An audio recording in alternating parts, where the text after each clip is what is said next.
An Sirraa Fagaadhee jiraadhu salaala rakkinata maatus gadi jedheen bula qaamaan si deeboodhus abjuunis ilaala godaadhee sinaafu gaaf rabbiin hangala maal si fidee dhufuu hankenna jaalala.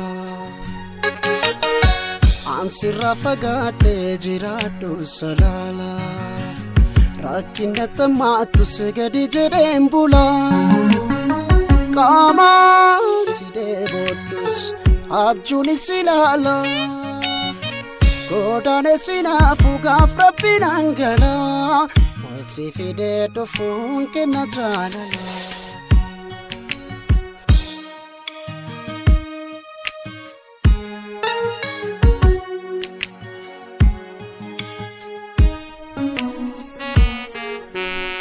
Gaafa mana ba'u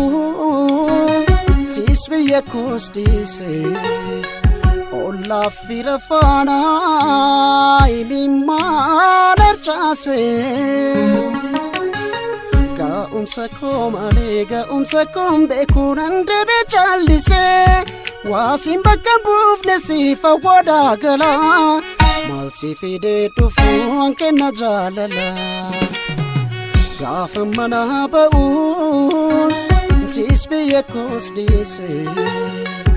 ollaaf fira faana imimmaan harcaase ka'umsa koo malee ga'umsa koon beekuu nan deebee callise waasiin bakka buufne siif awwaadaa gala maal si fidee dhufuu hankenna jaalala.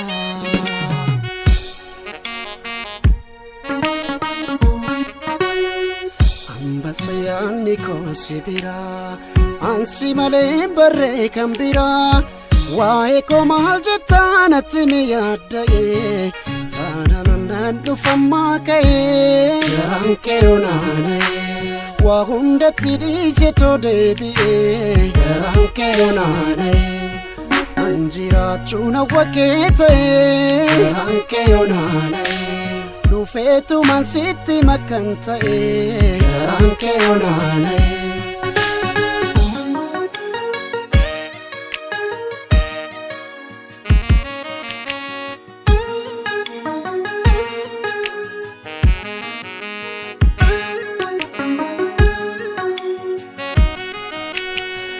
An Sirraa Fagaadhee jiraadhu salaala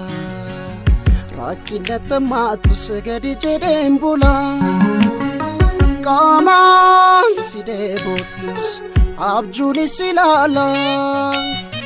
godaadhee sinaafu gaaf rabbiin hangala maal si fidee dhufuu hankenna jaalala. An Sirraa Fagaadhee jiraadhu salaala rakkinata maatus gadi jedheen bula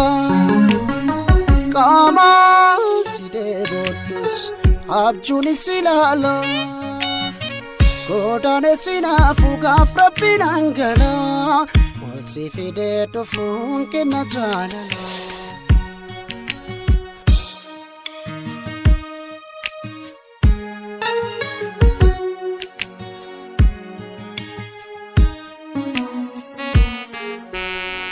Jaalala kee gamtuun keessa kottu kaamsee anjibba keen qabu dhabannaa godaansee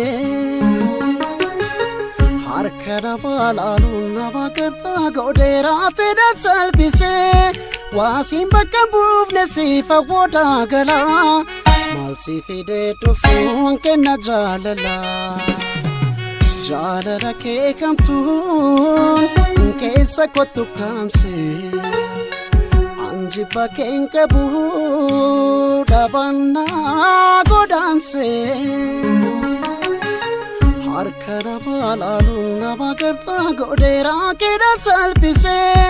waasiin bakka buufne siif awwaadaa gala maal si fidee dhufuu hankenna jaalala.